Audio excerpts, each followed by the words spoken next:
Assalamualaikum warahmatullahi wabarakatuh. Bertemu dengan Ibu pada pokok bahasan kali ini adalah pertidaksamaan nilai mutlak. Sebelumnya kita sudah belajar tentang persamaan nilai mutlak. Sekarang kita akan mempelajari tentang pertidaksamaan nilai mutlak. Baiklah, ada 3 bentuk persamaan nilai mutlak. Yang pertama adalah menggunakan sifat. Maka jika nilai mutlak itu adalah lebih kecil dari A, maka terletak antara minus A sampai A. Dan jika lebih besar dari A, maka terletak lebih kecil dari minus A dan lebih besar dari A. Lebih besar dari A dan lebih kecil dari minus A. Atau dengan mengkuadratkan kedua ruas kiri dan kanan. Bisa kita kuadratkan, maka F kuadrat X lebih kecil A kuadrat. Juga bisa F kuadrat X lebih besar A kuadrat. Bentuk yang kedua adalah jika nilai mutlak Fx lebih kecil dari Gx. Maka jika lebih kecil adalah nilai mutlak itu adalah Fx lebih besar dari minus Gx atau Fx lebih kecil dari Gx.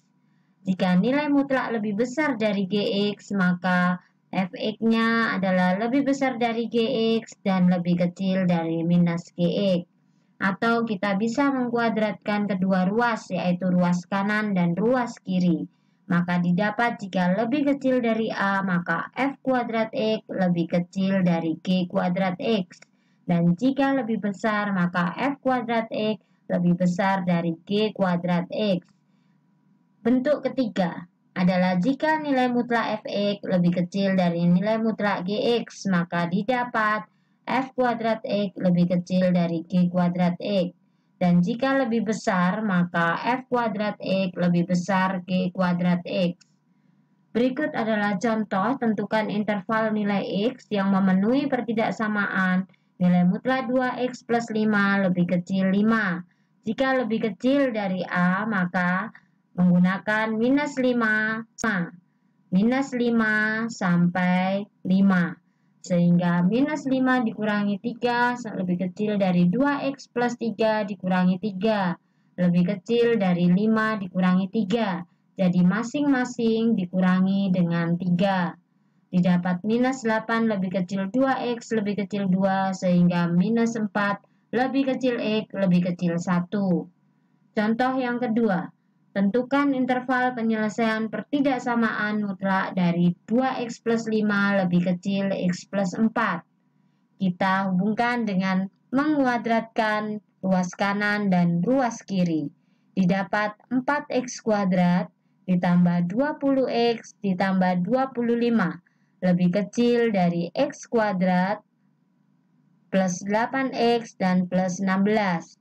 Sehingga 4x kuadrat dikurangi x kuadrat adalah 3x kuadrat. 20x dikurangi 8x adalah 12x. 25 dikurangi 16 adalah 9. Lebih kecil dari 0.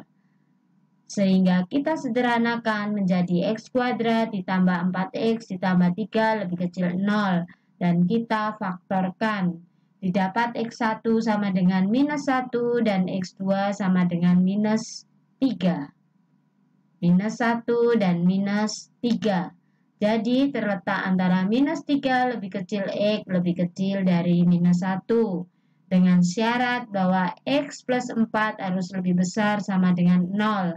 Sehingga X harus lebih besar sama dengan minus 4. X lebih besar ke kanan. Sehingga lebih besar ke kanan. Kita ambil irisan dari dua persamaan, didapatkan penyelesaian minus 3 lebih kecil X lebih kecil minus 1.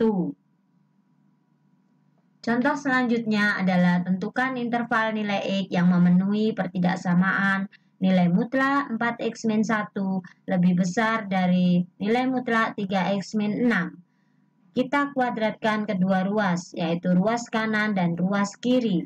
Didapat 6x kuadrat minus 8x plus 1 lebih besar 9x kuadrat minus 36x plus 36. Sehingga 16x kuadrat dikurangi dengan 9 didapat 7x kuadrat. Minus 8 dengan 36X didapat 28X. Dan 1 minus 36 didapat minus 35. Dan kita sederhanakan menjadi X kuadrat ditambah 4X dikurangi 5 lebih besar 0. Dan kita faktorkan. Didapat X1 sama dengan minus 5 dan X2 sama dengan 1. Sehingga X lebih kecil dari minus 5 atau X lebih besar dari 1. Semoga kalian mudah memahaminya. Selanjutnya adalah tak lengkap jika tanpa tantangan belajar berikut. Silakan kalian selesaikan, tentukan nilai X yang memenuhi pertidaksamaan. Yang pertama adalah nilai mutlak X plus 2 lebih besar 2 nilai mutlak X min 1. Yang kedua adalah X kuadrat dikurangi 10X ditambah 22 lebih kecil sama dengan 2X min 10. Semoga dengan belajar ini akan membelajarkan kalian pada tahap lanjutnya yang lebih sempurna. Terima kasih. Assalamualaikum.